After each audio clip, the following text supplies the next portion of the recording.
নমস্কার বন্ধুরা, শর্মিলার রান্নাঘরে আপনাদের সবাইকে স্বাগত। তো আজকে চলে এসেছি মাশরুমের একটা রেসিপি নিয়ে। তো এখানে মাশরুমগুলো আমি সুন্দরভাবে ধুয়ে নিয়েছি। এইবারে মাশরুমগুলোকে আমি এইভাবে কেটে নেব।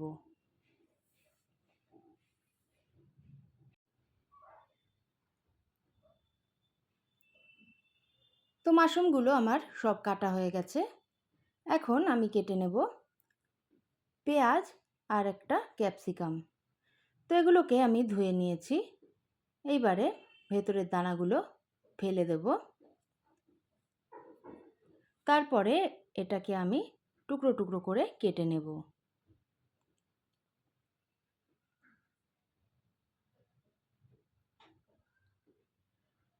পেঁয়াজটাকেও আমি কিন্তু কেটে নেব।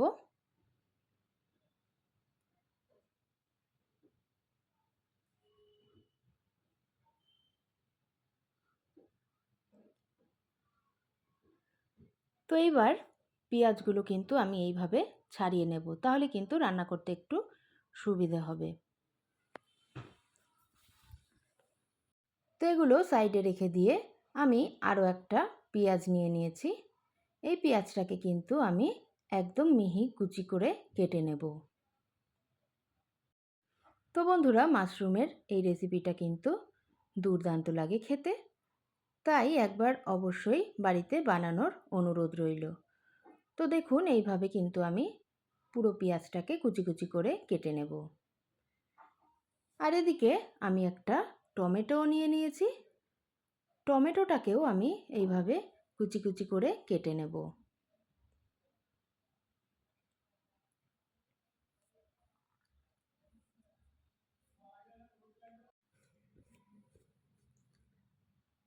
তো টমেটোটাও আমার কাটা হয়ে গেছে। তো এখন গ্যাসে আমি একটা কড়াই বসিয়ে দিয়েছি। কড়াইয়ে দিয়ে দিচ্ছি সর্ষের তেল। এখন কেটে রাখা ক্যাপসিকাম আর পেঁয়াজটা আমি গরম তেলে দিয়ে দিলাম। এইবার নেড়ে চেড়ে আমি একটু হাই হিটে 1 মিনিট ভেজে নেব। এটা কিন্তু বেশি ভাজতে হবে না, হাই হিটে 1 মিনিট ভাজলেই হয়ে যাবে। তো দেখুন, আমার ভাজা হয়ে গেছে। এবার আমি একটা পাত্রে এগুলোকে তুলে নেব। তো এবার ওই তেলের মধ্যেই আমি কুচনো পেঁয়াজ দিয়ে দিলাম। এখন পেঁয়াজটাকে একটু ভেজে নেব।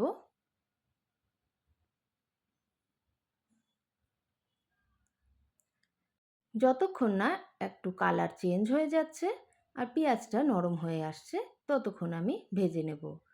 তো দেখুন, পেঁয়াজটার কিন্তু কালারটা চেঞ্জ হয়ে গেছে। তো এই সময়ে আমি কুচনো টমেটোটাও এর মধ্যে অ্যাড করে দিলাম। এইবারে পেঁয়াজ আর টমেটোটাকে আমি আবারও ভালোভাবে ভেজে নেব। তো দেখুন, পেঁয়াজ আর টমেটোটা ভালোভাবে ভাজা হয়ে গেছে। এখন এর মধ্যে আমি দিয়ে দিলাম আদা রসুন বাটা, দিয়ে দিচ্ছি লবণ। এখন এর মধ্যে আমি দিয়ে দিলাম হলুদ গুঁড়ো। এবারে আমি এর মধ্যে অ্যাড করে দেব ধনের গুঁড়ো। এবারে খুন্তি দিয়ে একটু নেড়ে চেড়ে দিচ্ছি যাতে নিচে না লেগে যায়। তো এখন আমি দিয়ে দিচ্ছি সামান্য জিরের গুঁড়ো আর দিয়ে দেব ঝালের জন্য লঙ্কার গুঁড়ো। আর রঙের জন্য এখানে আমি দিয়ে দেব কাশ্মীরি লঙ্কার গুঁড়ো। আপনারা ঝালটা আপনাদের স্বাদ অনুযায়ী দিয়ে নেবেন। এখন জল দিয়ে দিয়ে আমি মশলাটাকে ভালোভাবে কষিয়ে নেব।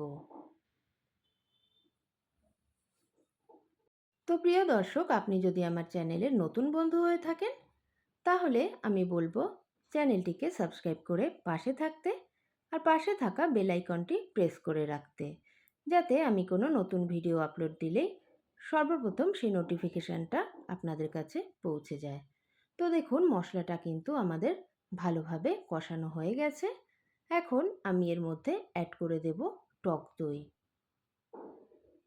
এখন টক দই দিয়েও আমি কিন্তু আবারও মশলাটাকে একটু কষিয়ে নেব।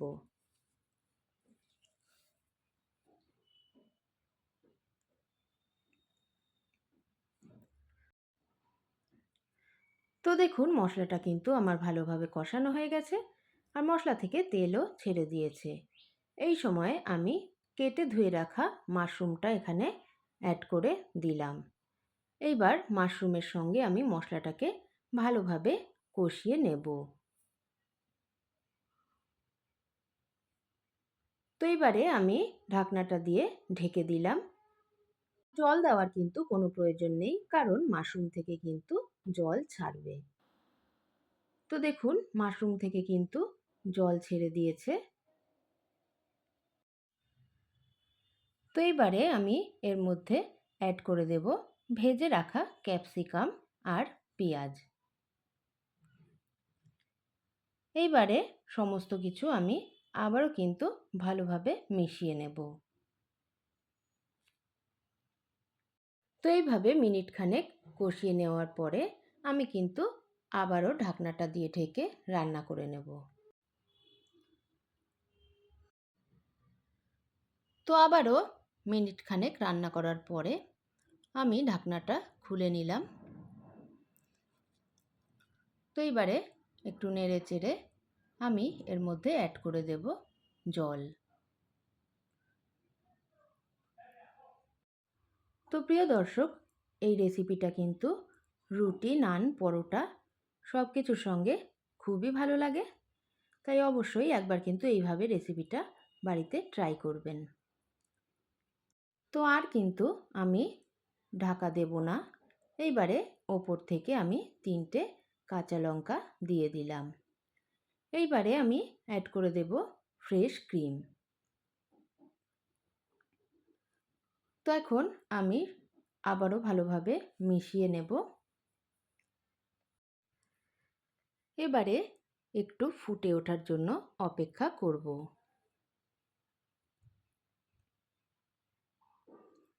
তো দেখুন ফুটে উঠেছে। এইবারে আমি এখানে দিয়ে দিলাম সামান্য চিনি আর দিয়ে দেব কাসুরি মেথি।